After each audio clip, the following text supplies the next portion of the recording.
Born Primitive Outdoor is proud to partner with Montana Knife Company, Marsupial Gear, Evolution Outdoors, Sheep Feet, and Capture Gear. Thanks for tuning in, and thanks to our sponsors.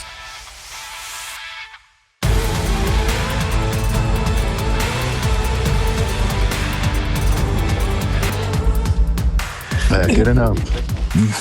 I was doing taxidermy in the morning, and then I was putting heads, and Mel's got it's not her, some fucking thunder chicken, worst turkey mount I've ever seen, fell off her wall and broke its tail off. So I says, I'll fix it, but it was like, holy shit. And bad. Worst fucking it's never been cleaned in like 30 years, and the tail broke off of this shitty mount. I didn't know fuck all about it, but so trying to make sure things don't fall over on us. Cool. Dude. Yeah, just regular old shit. Yeah. So, did you guys deal with the flooding up there where you're at? No, Wasn't bad. Has it been colder than fuck and weird weather? Warm, cold, warm? No, it's been warm as shit. It's no. We've been 40 to. We had a really short window of nothing cold, no snow. I got a little here, like I'm down at the slide. I got a little here, but it's been. I mean, it's best ever for building that shop. I was like, oh shit, we're slammed. But I'd say we're averaging 40 degrees. I mean, we've had a shit ton of 50s. Yeah. I mean, there's no snow. You drive the valley. When I drive back to Ennis, you drive there and shit. You gotta get to 6,500 to even see snow. No shit. I went to Jackson nothing down low. I went to Jackson a couple days ago, and same kind of thing. There's snow in Jackson, but not much. Not much. I mean, I don't know what that's going to say for hunting season, but it's well, for us, we're it's really weird because it's the warmest winter anybody can know of, but yet we've got one of the highest water contents up high because we had so much 50 degrees shit.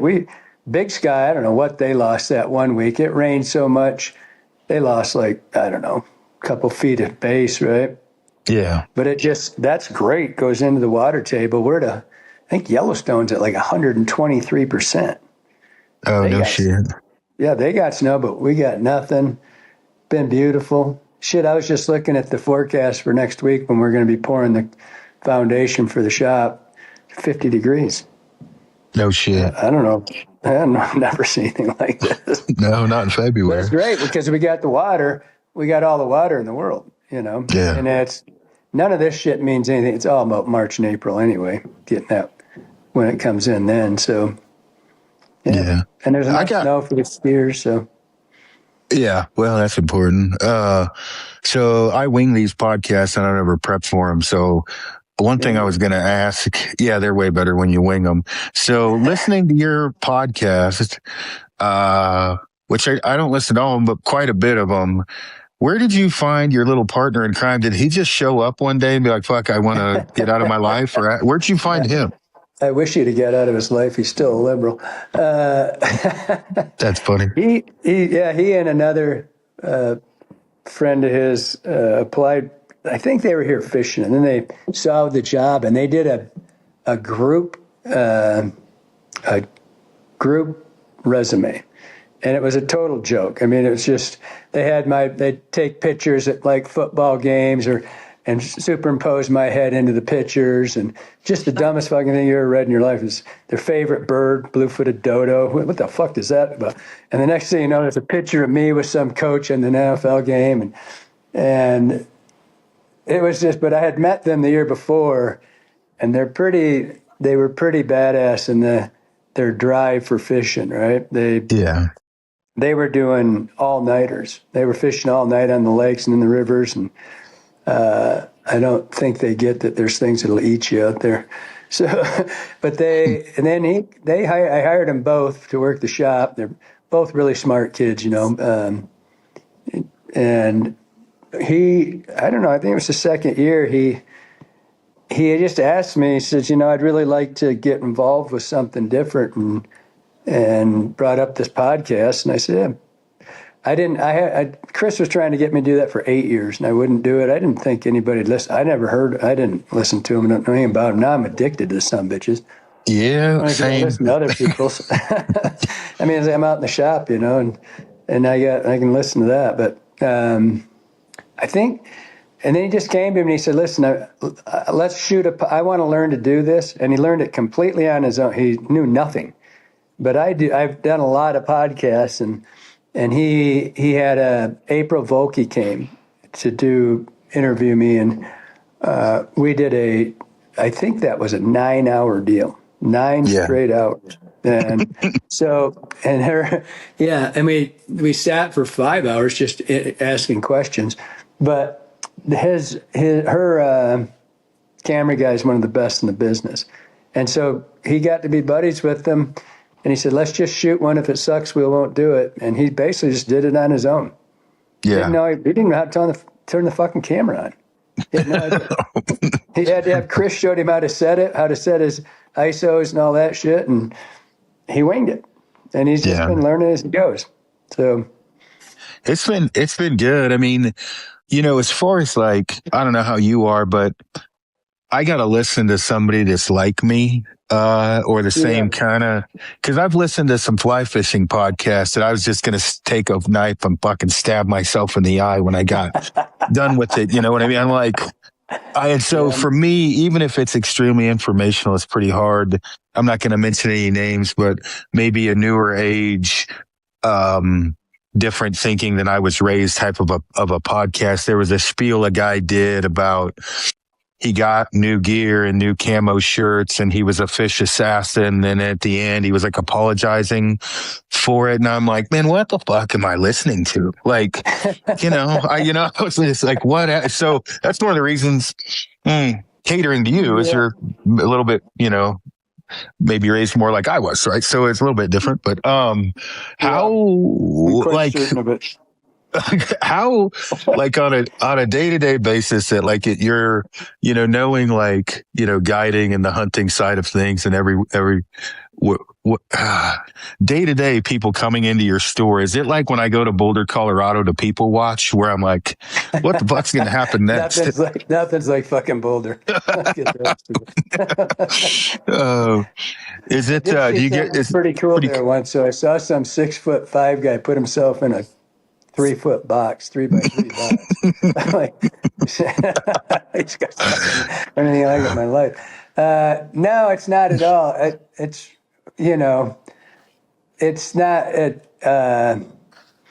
It seems to be a lot more. I mean, there's always a few, but it's not. No one has to wonder about what side I take. And I got my window of shame where it's all the Hillary will eat your kids, and my border collie has more sense than Obama, and there's just all these stickers, and frankly, I never put any of them up. People bring them to me, right? Yeah. So they're looking at the window, and every once in a while, somebody will say, there's one gal, she's pretty vocal that she wanted equal representation. I says, well, a few million, you could buy the joint. You put everything you want in that fucking But that's no shit. No, not really. It's pretty. They seem to be, or they just don't, I don't go around spouting off anything to them. So they, and all my friends are freaking liberals. I mean, so they're in there picking on me all day. So it's all, I don't know. I'm surrounded by them. Johnny says I do it on purpose. I says, maybe you're right. I don't know. I seem to have a lot of you guys around me. Is Johnny liberal too? Nah, but Johnny's about as centrist as anyone can get. He's more like maybe libertarian. He just views he studies things, and he doesn't. I think they're all fucking crooks too, but he doesn't get to, and he doesn't get in it. He won't go down the road with you. Yeah. That's probably good policy, but. Yeah, he has a thing in his boat. He says, can you hear that dog whining? I'm about to shoot her. That probably No. And I got my puppy. I don't know if you saw, I don't know, but you watch what social. I have a 6-week-old, hold on, I'll show you this little shit knocker. You see that? It's all blurry. I can see something's ass, I think. Little gray thing.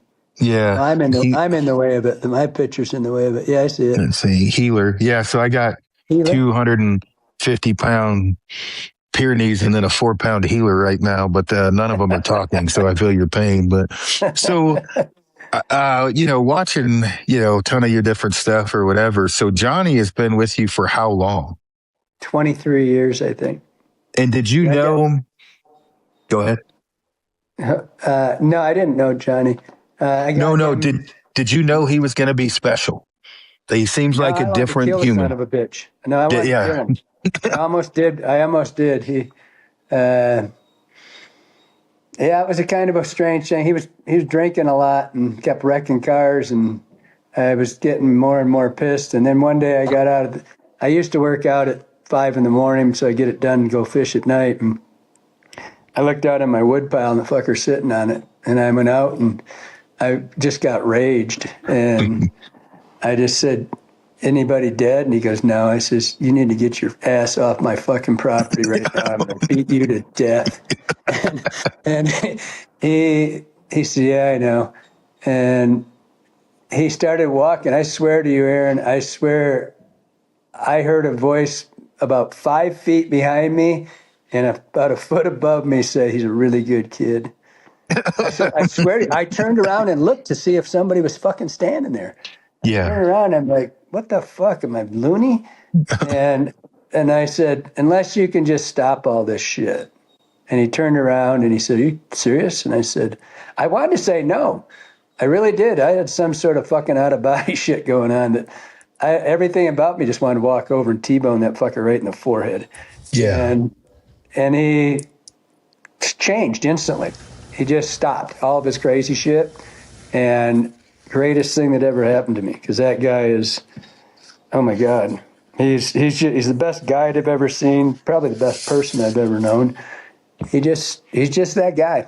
He just he doesn't have any negative. He won't, like in his boat, he's got 3 rules. No politics, no religion, and no Phil Collins. I don't know what the fuck his problem is with Phil Collins. But he doesn't like him. Yeah, I heard it. So whenever I drive to the canyon, it's like I'm warming up for a fight or football or whatever. I don't laugh, no homo. I listen to your podcast on the way to the canyon. And generally, I'm laughing my ass off because your and my views are so parallel on this shit or history or the way we look at things. I'm like, okay, if you took hunting and fishing and paralleled our thoughts, they're real fucking close together. Same with $1,000 rods or $1,000 bows. And I mean, everything. There's like so many parallels with hunting. Well, I listened to Johnny tell a story about this client he had where the guy's like, "You're starting with a $50 tip. And every demerit." And I was like, I had a client like that once. And I'm like, I might as well just give you 50 of my own money because I can tell you there's going to be some negatives by the end of the day when he was telling that story. That was fucking hilarious. And then he spits and he goes, "Oh, you chew." Mm-hmm. -50. Yeah. Oh, shit. How long do you still guide now, you personally? No. So I did. It didn't sound like it. 5 years, probably, maybe more. I don't know. I used to take a trip just so I could say I was still guided, but not really. Hold on 1 second. I need to kill that dog and let her out. Oh, sorry. No problem. Go chase it.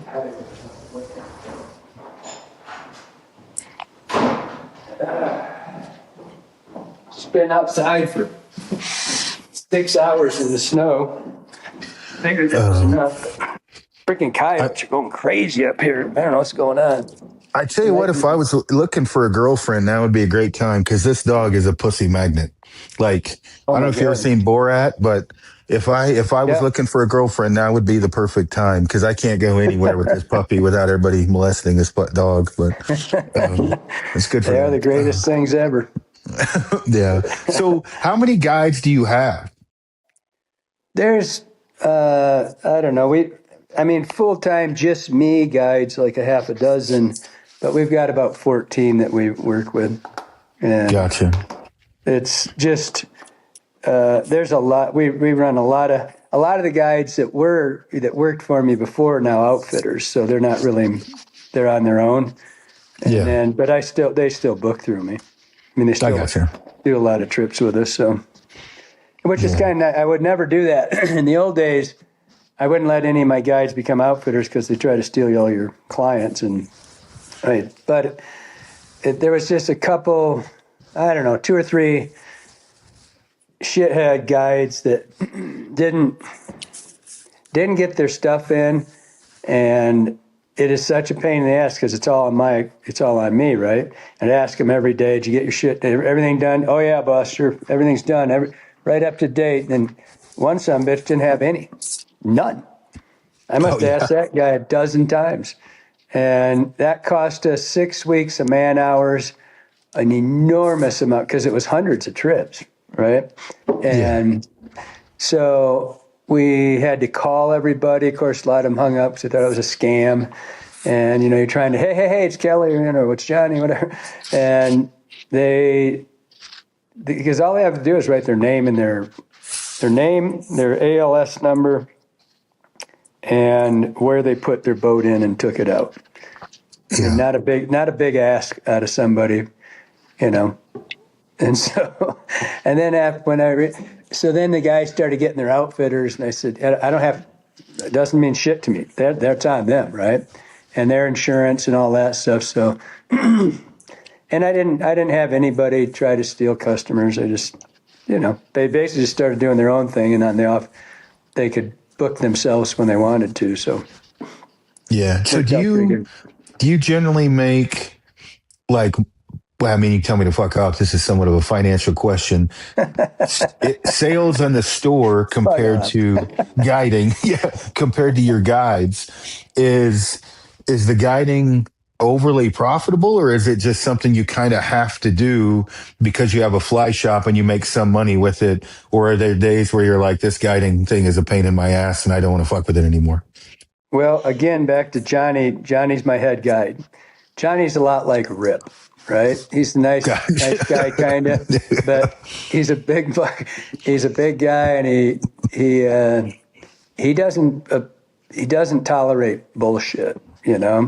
And he's the first one in, last one out, first one on the water. But he comes back, checks all the guides. He's always on top of them.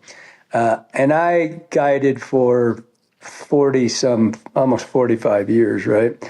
Yeah. And I always had a staff in Michigan too, and I know how hard it is to do that job, and so the guiding for me financially, it's not much at all because I don't take much, right? Yeah. I try to make sure my guides are the highest paid guides in the business, but I expect the highest performance out of them too. Yeah, and so.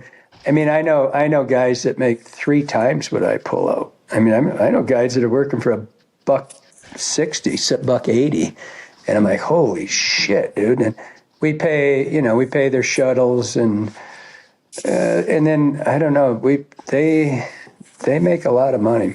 We try to make every year, just keep bumping it because it really doesn't mean in the end for me. It's not that big of a deal It's not enough to sway me to say, yeah, I'm going to screw these guys and, get shit guides.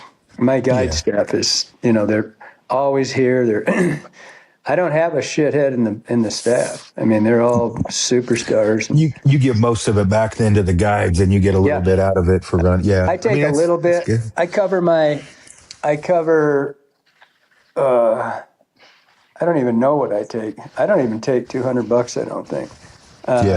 I got, you got costs associated because we pay the shuttles. Like Johnny's notorious for doing double runs. He knows what sections are going to fish, and so he'll 5 o'clock it into the best section for the early, and then come back and rerun another section of water. But Johnny, he's got ethics. He never charges me for that. I said, Johnny, you're working twice as hard. Just put it on me. He said, no, it's on me. He says, nobody else. And then, so some of the other guys have got hip to it because it pays out for them in the long run. When you double up and you hit that second, especially during the big bugs, when you know they're in one spot and they're only going to be there for a while and then they're going to be someplace else in the afternoon, like coming back, that's a smart guide. And so it's That worth it pays to off me. in Like I said, tips. yeah. Oh, yeah. Yeah. Big time for them. And I just, like I said, I know how much work that is.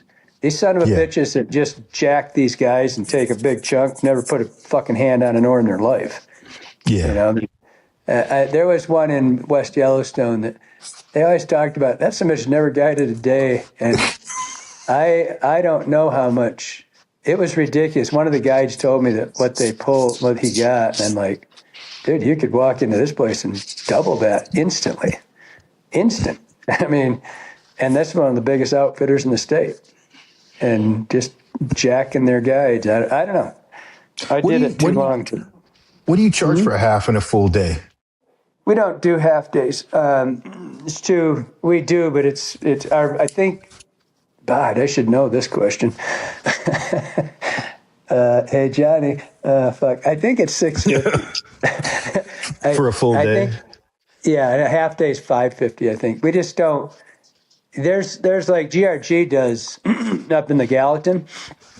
They do 1, 2, 3 hours, 4 hour things. I mean, they're because they have so many big sky tourist stuff. So they'll go out for an hour. They'll go for 2 hours, and and it's all walk fishing, right? But we're mostly wade fishing. So to do a half day, there's no way the guy could get back and pick up a second trip. And that's when you do half day trips, it's so guys can pick up 2 trips. Yeah. You know, do a double. And so, but it's just, that's not conducive to where I'm at. So we do probably less than a dozen walk trips a year. I booked when I first got into all this, and we were yarding in some fish, and I'm watching your videos and different way to hook up nymphs and shit, whatever, just learning, right? And I'm psychotic about that. Like if you back here's all these fucking knots I was practicing last winter with leaders and shit. And what's the guy, Mad River? That dude I was watching. It all starts with in the butt, right? Whatever the hell he says, the butt. So just that's the way, like, I'm psychotic about it. I want to be able to tie the knot upside down at night. I'm learning all this shit. So I'm like, I should book with your buddy. I won't mention his name. I'm like, I should book with him. Maybe I'll learn something. And it was funny because I have guided a lot, but not fishing. So there's certain shit you have to do, like throw a guy behind a spotter because there's absolutely fucking nothing to do and make him feel good that we're doing something. That's how I felt. He had to take up 8 hours, and we're doing ring around the fucking Rosie in these spots that I know aren't great. And finally, I'm like, dude, fuck this, paddle ahead of everyone and let's get to the good holes before these guys do. I don't give a shit if it's 3 hours. As long as we catch fish, I don't care about. And he's like, really? And I'm like, dude, I know this hole sucks. I floated this fucker 20 times already. Like, let's go. And, but by that time we were behind the power curve, because when we hit it, we get to we skip everything in the middle. We hit the good holes in the busier times, right? Because you've been where I go and it can get crazy. And he was, he's like, well, man, we'll be back in 3.5 hours. And I'm like, yeah, I know, but we'll have hit 6 good holes. And I was like, I'm not looking to fish for the fuck of it. I like to catch fish, right? I mean, I would like to, whatever. And so, I mean, he was a really good dude, but we got done and he's like, how'd that compare to when you guys go? I was like, that's the least amount of fish I've caught actually since I've hit this river, but I'm not blaming you because you had to take up 8 hours. And then we had 8 boats ahead of us who were taking, you can't high hold, you don't want to fuck anyone over. So I did have, I almost called you to check my ethical boundary because I about beat the fuck out of 2 dudes from Cody, Casper, that come over here and guide. And, me learning ethics from hunting to fishing, I'm like, I don't fucking know what, but I'm floated down public land, got out of the boat. I'm in the hole and they pull straight across from me, anchor up, casting straight at me. Well, my buddy Chris, he's 6'4" and 240. He's nothing to be fucked with either. And I'm like, these 2 flat brimming kids are just looking at me like, haha. And I'm like, man, this ain't going to fly, right? Like, I'm not going to let these little peckerwoods walk all over me. And I'm like, hey, dude, what the fuck? And he's like, it's public land, man. And I'm like, yeah, it is. So I went up high where I hit a riffle, and I'm like, and I can walk across this public lane. I'm going to yank you out of that fucking boat, brother. And I started to. And then, of course, they took off, and I was like, man, was I wrong? Right? Like, is that, if you're in a hole, we just pass guys. See you. Well, pulling them out of the boat part might have been wrong, but, the way Chris and I look at it is if someone's in a hole, we do our very best to go around them to not fuck it up, or we'll wait, we'll row a little bit, get out of the way, let him, especially if he's got a fish on, we're not going to, whatever. Mm-hmm. But that's how I look at it with hunting. And so you did a podcast I listened to where some of this stuff popped up, and it's, in my brain, because of how I think of it, was it how you were raised, right? Did your dad not beat the shit out of you when you were young? Like, at no time could I ever do that to someone, but I see it all the time. Where guys will just yard up right in front of a dude fishing. Is that a problem where you're at? Oh yeah. It's, and it's, we try not to, you basically, because if it's a guide, then it's a different story. But with the people coming out of Bozeman that would just have their heads up their ass, and there's not much, you couldn't pull them all out of the boat. I mean, you can talk to them. A guide's a whole different scenario. That's they should know I kind of got put in a weird position over on the Bighorn the other day, last time I was there, and I had never been there for a long time. And they do that circle jerk thing where they daisy chain, they just keep going in a circle in a pool. Yeah. And I'm behind this guy, and he's on anchor. So I pulled in and I'm running this bank, and all of a sudden he's right behind me. And I'm like, whoa, fuck, maybe I shouldn't have. And all of a sudden he's gone. He's floating the same 100 yards. And he kind of gave me this dirty look like he's on anchor. I thought, but he was really dragging anchor. So he's kind of shuffling, I suppose. But that was different. But I don't know. It's a tough one. We all, like, Johnny will just park. He'll just say, fuck it. But he's always the first guy. Well, there's one, Joey D sometimes will beat Johnny. It's pretty rare, which is really, really rare because he owns a shop and he's probably one of the hardest working guides out there. But Johnny will just anchor up and just say, fuck it, let him go. Yeah. But that thing right beside you, that's definitely got to be addressed. I mean, I don't go dunk their heads anymore. I did, and when in the old days, I had twice where it was really cool on one of them because it was on the PM, and another, I was in the oldie hole, and some guy walked. He literally shouldered right next. It's a run that you can run two. It's a steelhead run. You can run two customers in it. Period. But it's kind of tight with two. And this guy came right past me and walked right next to my customer. Right, he's downstream of me. I'm 3 feet from him. This guy goes just beside me and starts casting the hole. I go, "You must be kidding, right?" And he says, "You don't own this river." He says, "Well, that's true." I said, "But you're not going to fish here." I said, "I got two guys. This hole's not big enough for three guys. You know that." And he said, "Go fuck yourself." So I reached underneath him, got him by just underneath his shoulder and his throat, pulled his fucking head underwater. That fucker started flailing he's a pretty big guy too. He didn't have much fight in him. And he just started flailing, and you crazy fucker. And he dropped his rod. And I picked his rod up. He's running to shore because his wader's all full, and he's coughing. And I took his rod and set it beside him. I says, you got that's bad manners, man. And he goes, "I'm calling the police, blah, blah, blah." And he did.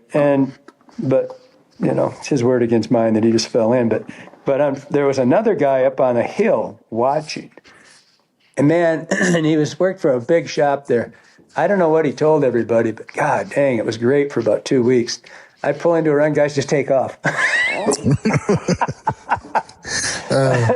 It was like, and finally, and he was really weird too. He's like, "Hey, Kelly, how you doing? Everything okay? You feeling good today?" I said, "Yeah, I feel great." "Wow, what the fuck?" And after about a week of it, I said, "What the fuck is wrong with you? Well, I don't know. You know, he kind of had a psychotic moment. I was just, what are you talking? I didn't know anybody saw it. And he says, I saw you try to kill that guy. I said, if I tried to kill the motherfucker, he'd be dead. He'd be dead, yeah.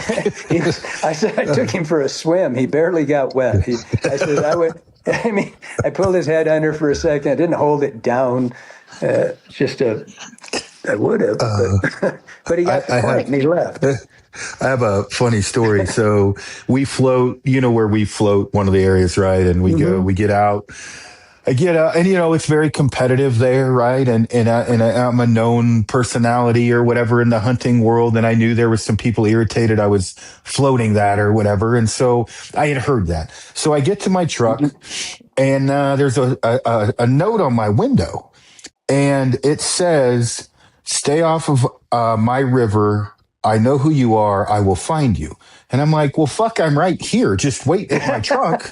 Right. So right when I pick it up, I walk back to the dude I'm with, and I can see the outfitter that's the guide that's getting out looks, and I'm like, and he gets on the phone, and I'm like, it was fucking him. So I grab my fucking gun, and I drop the mag, and I eject a shell, and I catch it, and I'm looking at him, and I pop the mag. I'm just being a dick. Right.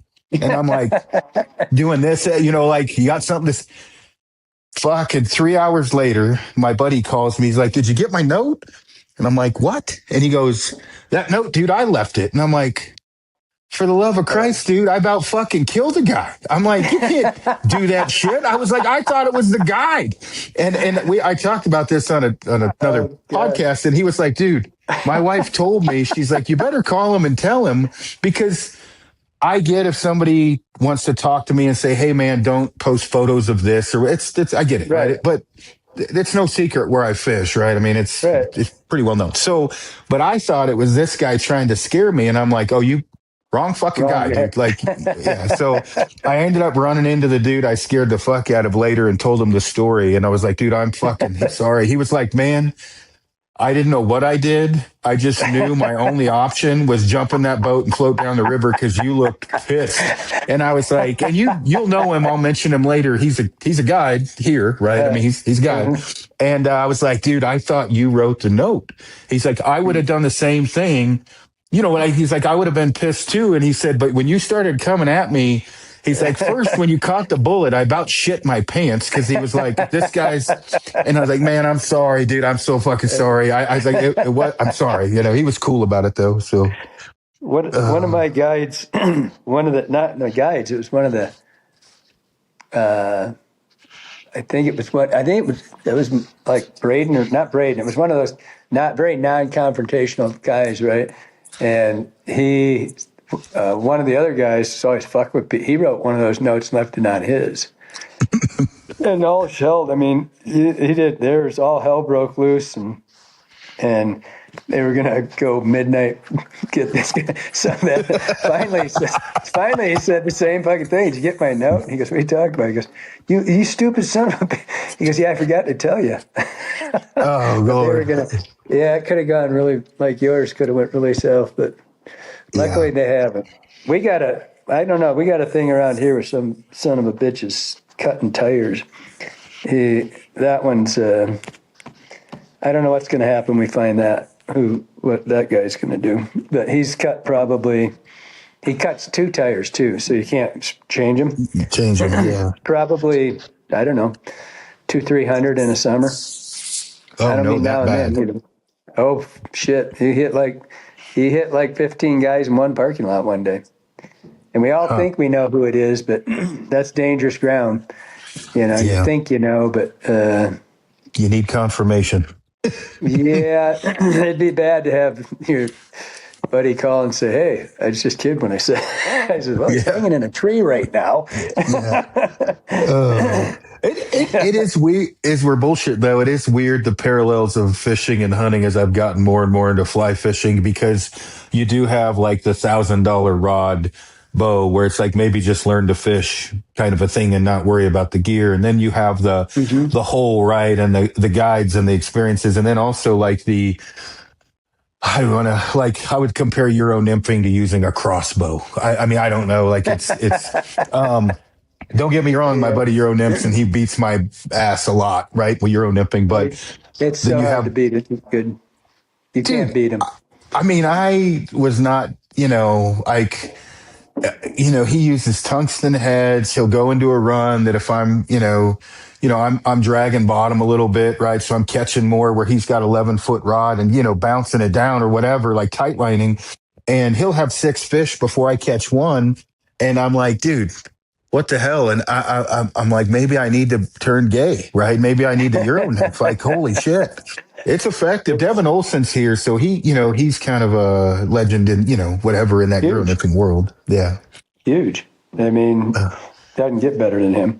I mean, if you're worth a shit, honestly, even just good, you should be touching 70% or maybe 80% every fish in the run. And if you're really good, you could go up much higher than that. It's fucking depressing when you're doing your thing and they're doing theirs and you're in the same basic run. And I'll have, and don't get me wrong, it's still effective. And I don't know. I mean, I just got into this, right? But as we're fishing a run and he yards in 3 or 4 fish in like 5 minutes, right? And I'm like, all right. And I'm only 50 feet above him. And I'm like every 10 minutes catching a fish and he can't keep fish off. I'm like, this is fucking depressing. Like, holy shit. But well, like everybody should do it and learn to do it and then go back to it because nobody's, I did it for years and I actually prefer drop shotting, but it's the same thing once you start drop shotting because I copied the shit out of you on that. I watched that video about 40 times. It's it's just as effective. It's just I don't like to use the mono. I did it. Shit, we did that. We used mono rigs like that and tight line in the 80s all over the place for steelhead. But I like having my fly line, and I don't. It's a real disadvantage. And I do have done lots of just straight up Euro. I've never went over a 10-foot rod. Some of the rods were ridiculously long at some point, but what a fucking advantage. And I think I did a podcast about it once or something and it was funny because now I'm hearing the same thing over and over. This was like 5 years ago. And my Sage rep shows up. It's a superstar. He's a great angler. And he was early, I think, or something, because I'd show up and twice a year I go out and straight Euro, right? And this river's made for Euro nymphing. It is the greatest. And so I did, including going up to the run and back, was an hour and 43 minutes and put 63 fish in the hand. And I had 20. It takes me 20 minutes to go back and forth. So, and Kurt gets here and he says, and he says, and he saw that I was Euro fishing. And he says, how'd you do? I says, I did good. And he says, how good? I said, really good. It was great. And he says, how good's really great? I said, 63 fish in about an hour and 20 minutes. He goes, yeah, that's not bad. And then he looked at me and he goes, are you tired of catching every fish in the river yet? I says, I do it twice a year, dickwad. Yeah. I don't do it I says, I do it just to go out and see if I can break the number. And, it's fun and it's effective. But what I've been seeing, and that his statement is you're tired of catching all the fish, is because he started doing it and it's so easy that he says, if I never do this again in my life, I'm fine. It's not why I'm fishing. And now he's gone back, which a lot of people have done. He basically doesn't do anything except dry fly fish again. He's kind of went full circle and says, fuck it. If they don't want to lift their heads up, I don't want to fish them. But the other thing I heard in the last 3 years is guys would come in and say they started Euro fishing and they've been doing it for, 5, 6 years, whatever they were doing it. And now they want to try that dry fly stuff. I go, dry fly stuff? You fucking tongue hurt when you say that, you piece of shit. that dry fly stuff. And so it's a great gateway drug. Gets people in, the fucking rod's been all day. Anybody can do it. I mean, not everybody can do it like Devin or Lance, a lot of these guys. it's impressive to watch people that are really good at it. But I think I did a couple shows with Howard Croston last year. He's world champion twice, I think. And he, we go out, and as soon as we were done with the show, he said, or as soon as we were done shooting it, he says, yeah, let's dry fly fish. So everybody's the same. Yeah, and I mean, obviously, like I said, all the parallels or whatever in hunting and fishing, there for a little bit, I was kind of getting on forums and stuff, kind of reading and whatever. And the hate is definitely the same from, the same shit talking and the same hate and the same whatever. Sure. You get that on both sides. But I think that, obviously I'm blessed with where I live. Here you see way more straight. You don't see as much Euro nymphing here. Surprisingly, it's they're nymphing, right? They're just running, Oros indicator and whatever.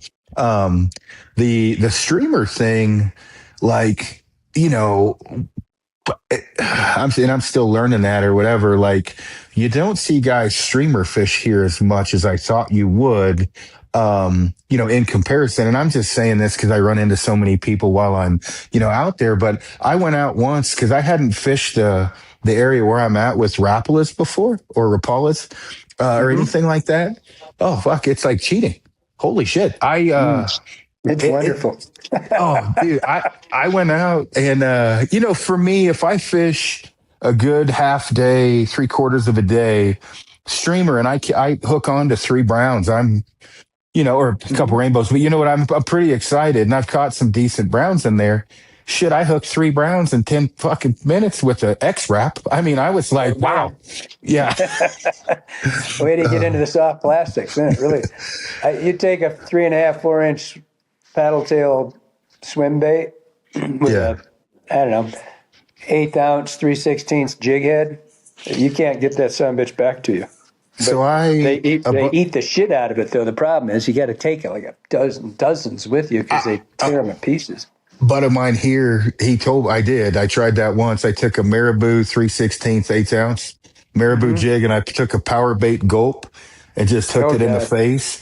Wow. Like, dude, the strikes on that.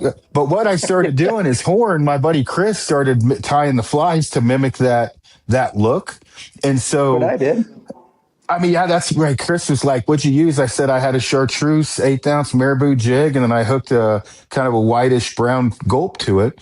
And so he whipped one up, right? And we went out, and I mean, obviously, it's not as effective because I can't, yard it out. But I mean, he was like checking in. He's like, "How'd it go today?" I'm like, "Dude, I think I posted photos of a couple." I was like, "I had 6 fish in like one morning. 2 of them were with your peanut." Or 3 with your peanut envy.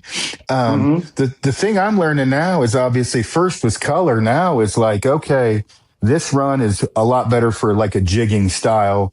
This is, retrieve or whatever. Cause there's some runs where I'm at, which you've been here, right? Like you can jig the shit and just bounce it. Right. And I'm learning all this. So it's been exciting for me. That's good. Because most people in the streamer game never learn anything. I would say 90% of the anglers just pull. The jigging or stalling or anything that you would do. Part of it is people like us who started with gear or never got away. I never quit gear fishing. I love it. And it's all somebody wrote in one of my podcasts, said that he says, "Give it up. You're nothing but a fucking glorified, spinner fisherman." I says, "Fuck you, dude. I'm a rap guy." Spinners are great, but I never quit jigging. Oh my God! If you went out, if people would figure out how to jig real jigs, or in particular paddle tail stuff, all that soft plastic. Oh my God! I don't know if there'd be a fish left in these rivers. And so the guy wrote and was trying to make me mad or something. I don't give a fuck. That's the best compliment I ever had. You're just a glorified bass guy. Fuck, I wish I was that good. But that's all I did. I just watched the bass guy. I mean, I bass fished all my life. And I just started mimicking it because my buddies who threw gear, in particular, a Bedford guy that Jim Bedford wrote the book on spinners. I've never seen anybody can catch more. If you're good, if you can run a 12 blade rotation per foot upstream on a 2 or 3 spinner, you'll catch every fish in that river. And I watched these guys fish that were way out of, way better than I was. And it was almost stupid what they could do. I mean, it's almost like they could just say, yeah, there's one. I'm going to get this one. And they would just know. And what they could do with their baits, especially in the glide baits started showing up and stalling baits where it wasn't just, most people go out and throw them, just reel them in, right? Just like they do a streamer, throw it out, pull the fucking thing in as fast as they can. And when you start learning to stall and, shit like that, or like I love trying to build glide. That's what the the Slick Willie, that was a glide bait, trying to get one that would, it wasn't as good on a glide as it was reactionary, but getting a bait that would kind of serpentine and still have motion and still hold shape and all that shit. Oh, and because my favorite is to stall a bait. Just, I like to read the water coming at me. I don't just blind fish. I'm looking at that and I'm looking for dumps, little buckets that something in there, and I can stall the fly, right? Just like come ripping it because they're going off that vibration. They can feel it. And you come, and then stall that fly and kind of kill it right over something. Holy shit. It's like I'd do that the rest of my life if I could. I with what you're saying, obviously mimicking, like learning is like, okay, I look at a run, because where I'm at, I can, look like, okay, let's try this. And then I think I had a bangtail. I don't have all your fly names memorized, but there was a run and I'm running, the system. Well, hell, I think I called you when I bought your, that Echo streamer rod, and then I got 250 grain, sinking line. And yep. So I think I threw a bang tail on, and there was like a run you're talking about, and yarded it up as far as I could. And then I would bounce it, and right when it would hit that pool, it drop and I'd rip it. And that was the first time I visually saw just this insane fucking like sparkle of a brown hammer my shit. The problem I had the first time I missed it was I had too much slack in my line, and you would have laughed because I'm like trying to I'm all fucked up, right? Like I'm trying to set the hook. I'm like, okay, I'm 25% there, right? I've got part of it down because, as far as reading the water, but it's insane. I say insane for me. It's intriguing because learning wise, like, okay, I got to get the color right. I got to get the fly right for that specific run. Am I just yarding it in? Am I going to jig it down or whatever else? And then learning what flies work best for each one. So, for me, I'm constantly fucking around trying to, figure shit out. I have been lucky, but a lot of that is because of where I'm at. Sure. Right. Like I'm in a really good spot to learn and feel good about myself. Because Browns wise here. Go ahead. I was going to say, you got great water. That's all I was going to say. Yeah. It's just, it's fun. And I mean, our water compared to yours, we don't get giant browns here, but they're pretty damn big. I've caught a couple in that 2 foot range, but like. Let me get you something that we don't get many 2-footers. This river is not a 2-foot river. That's what's is it a 18-ish, 20's a good one? Yeah. I mean, you can go 18 to 20's nothing, but as soon as you crack 22, I mean, honestly, this is the most unique guide staff and fishing staff I've ever seen. It's nothing for me, for my guides to go out with, because all the shop guys have to fish at night. They don't have to fish every night, but we have to know they're fishing, so they're not just career drunks. And so there's nothing for a 2 to 3 boater 5 nights a week. The shop employees and then guides that are off jump back in. And so, and then they all fish like crazy by themselves too. But, and all the guides and all the trips, if we get 6 fish 2 foot a year, that's thousands of trips, mind you. That's a good 2 foot is a fucking giant. I'm spoiled is what it boils down to. You have, I mean, you have some pretty fucking epic water. Well, it's funny. The other day we were floating the lower portion that I hadn't, past the town. Yep. And I had got info from a dude he ties for, Fulling Mills. Great tire, gives me the info. He's like, hey, this is what you want to do. And he tells me this exact hole. He's like, when you get there, dude, He's like, you want to run 18 inches a liter, whatever. He's lined me out. We get to that hole, and there's this old dude that looks like a hobo, and he's got this bucked up hat crooked, yarding in a fucking monster, right? Off a spinning rod. And I'm like, holy shit, right? And so we're watching, and I'm like compelled. I'm like, Chris, pull the boat in. Like, let's let this dude net this fish. Well, he just yards it up on the bank, and I'm like, well, he must be running, braided musky line, or you know what I mean? I'm like, yeah, sure. And he pulls it up, and I'm like, dude, please put that fish back in the water. Like, I'm not a purist, right? I eat fish, but I'm like, man, let that one back in. And unhooks it, waddles over, throws it in, and I'm like, hey, man, how you doing? Good, good. And I was like, you fish this spot often? He's like, what do you think? I'm like, you do? He's like, every day, right? And I was like, oh, so we talked about size-wise or whatever, and that lower section seems to be a little, it's more streamer friendly. You get a lot of frog water. You got and I didn't know that. I'd only been fishing the other part. And so now obviously we're a little bit, it's the weather now is a little bit different, but for me, I'm constantly, a lot of that water I would have never even fucked with, right? I mean, I'm learning, right? I mean, now I'm like, I can't wait to get back. Yeah, that frog water thing, I've talked about that a lot in different shows and stuff, but most people blow through it. When I was over there last time, the guys were blowing through some of that water on me. I says, no. This is what I'm here for. Well, the one thing my buddy was talking about, who's a bass kind of all-around fisherman, but a spin fisherman, he's like, dude, use your fucking brain. If you were fishing that with a spinning rod, would you fish it? And I'm like, oh, hell yeah. He's like, well, you're a fucking idiot then. He's like, why would it be any different, with a fly rod? I'm like, yeah, I know, got valid point, right? That checks out. But it's like, yeah, I guess I would hit that hard with a spinning rod, so why wouldn't I with a fly rod? I watch guys hit that frog water and spin their boat and row it out, row right through it, just get moving. That happened to me on the lower once. I actually jumped out of the boat. The guy says, let's get out of this. And I said, what are you, stupid? It's my favorite run in the whole river.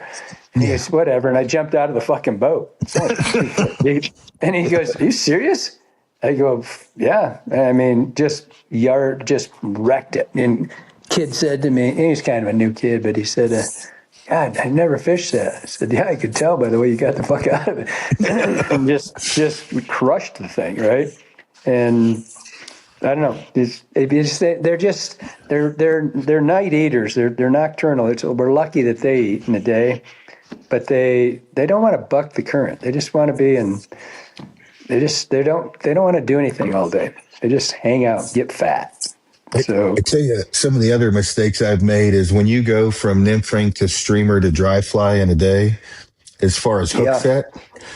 Yeah, dude, the dry fly was a little rough at first because I was streamer fishing, and go straight to I'm running hoppers, and I'm excited. Fish I just snapped the tippet in half, right?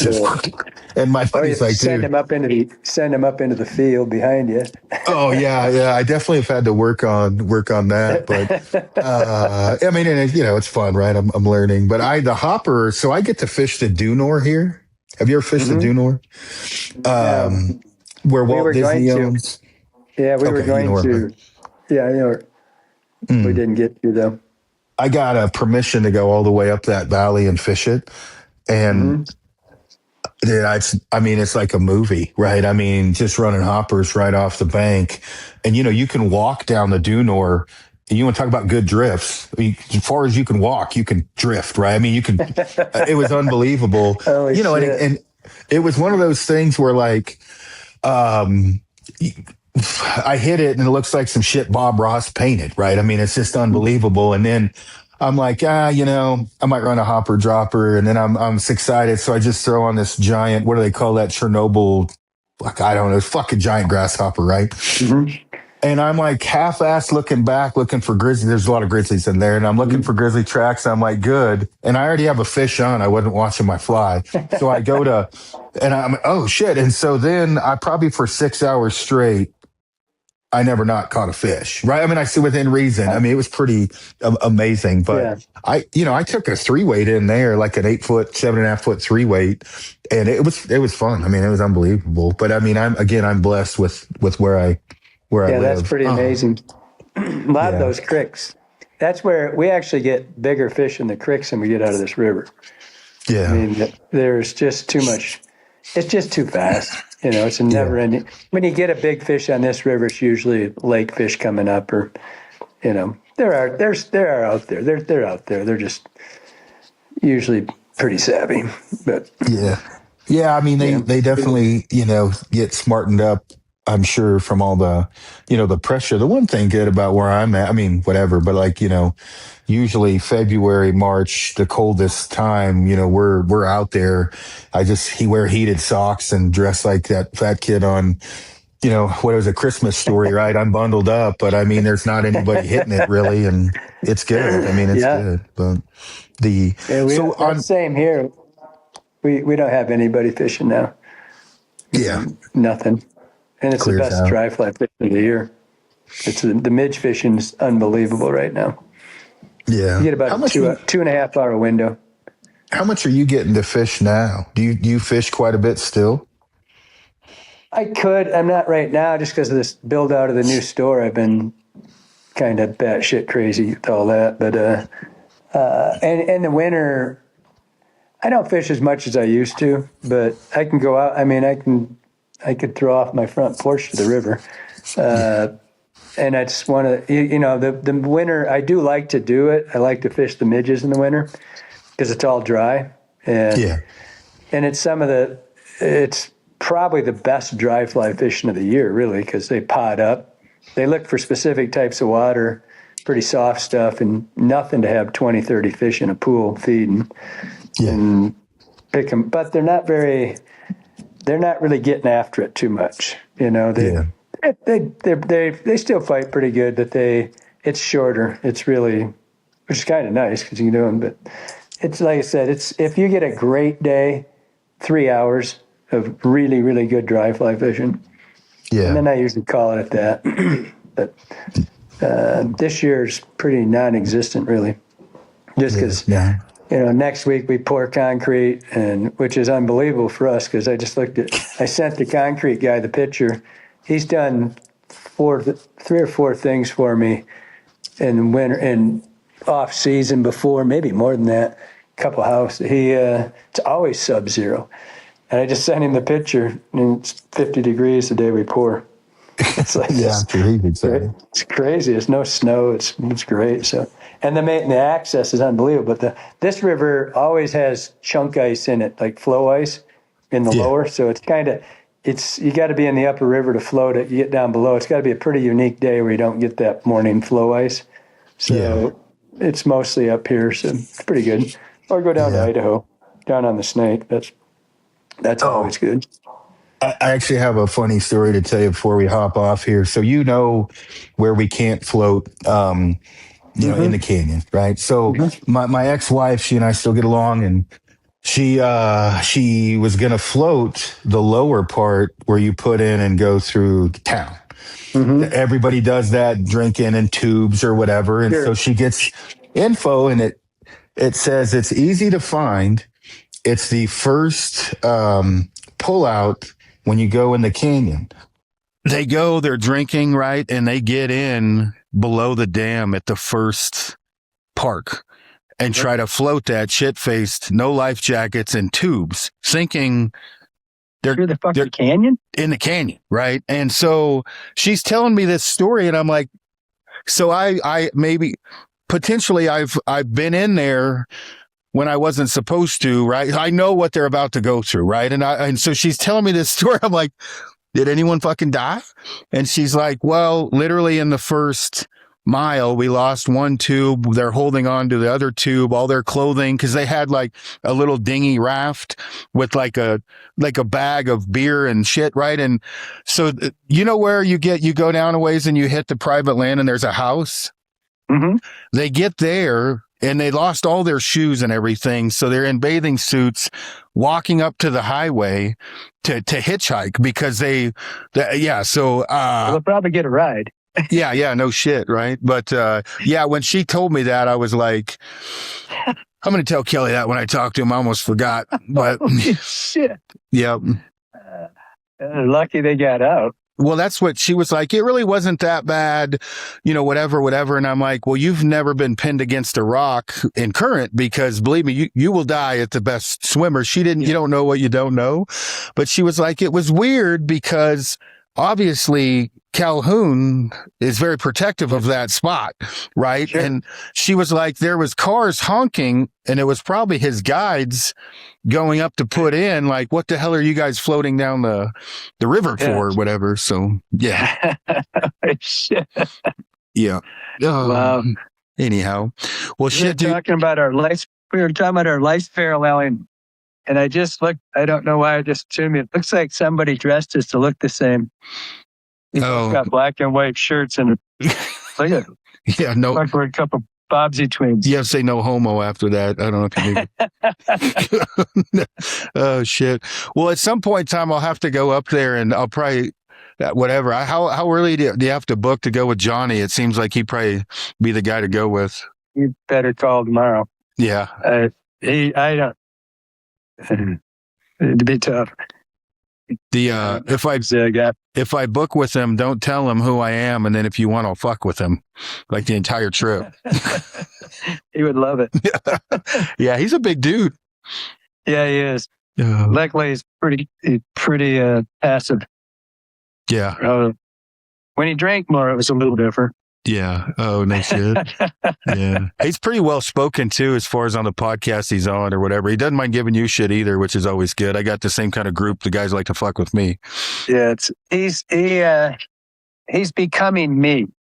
Yeah. So I'm trying to get more passive and not fuck with all the kids and yell at them all the time because they look like they're going to cry or some shit.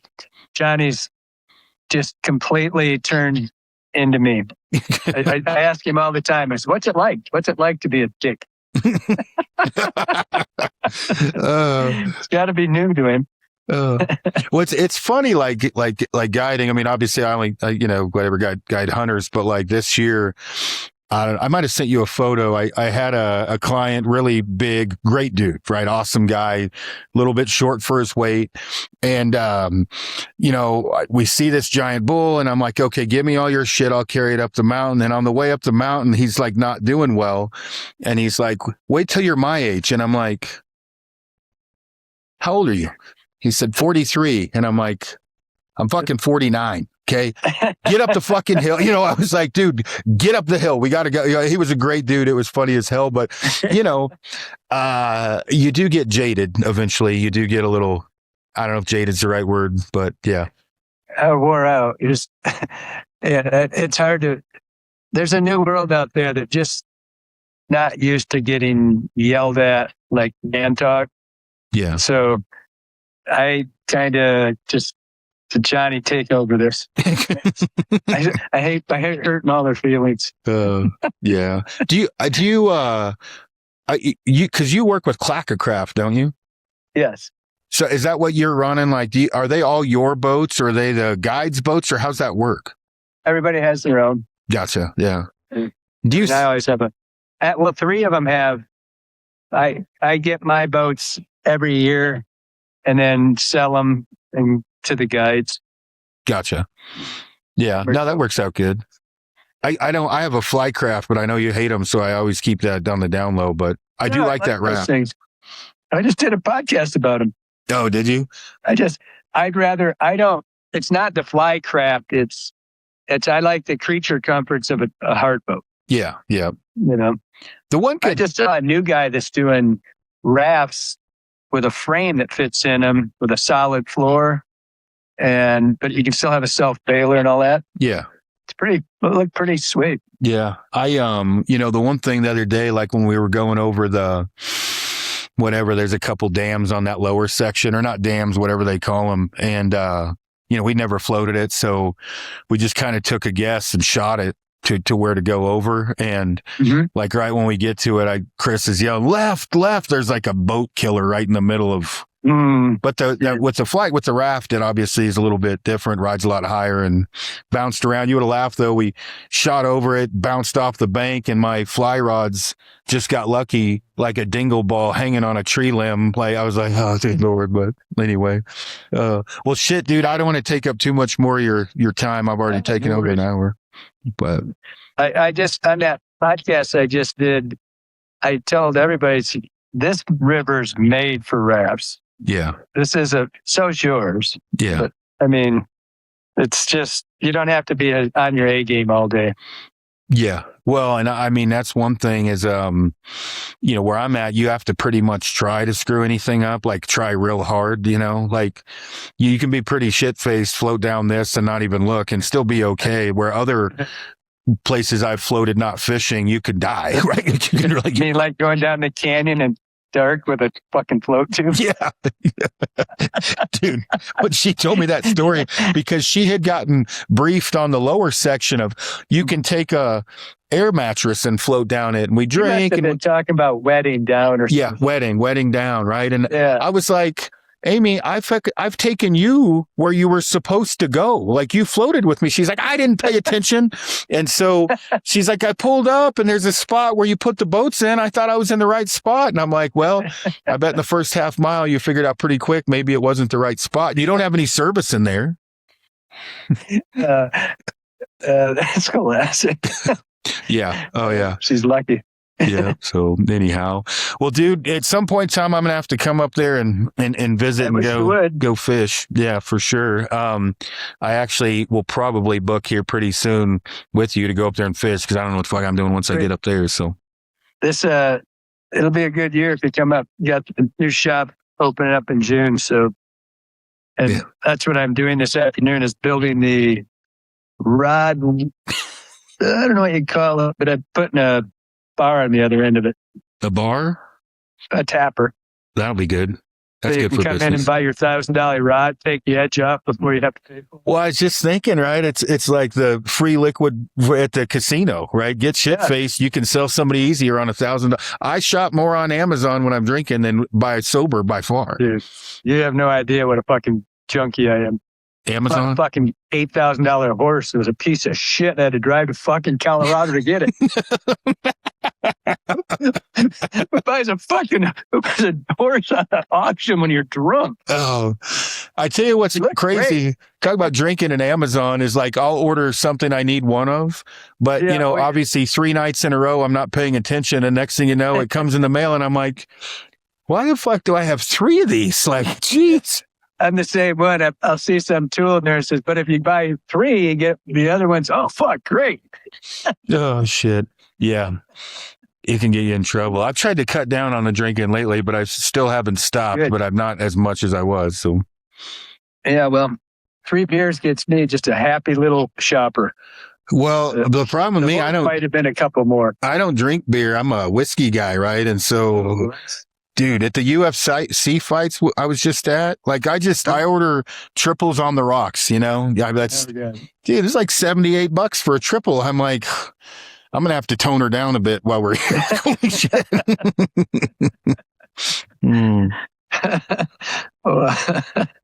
Yeah, maybe.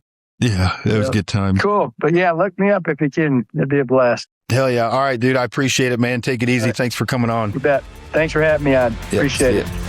See you, buddy.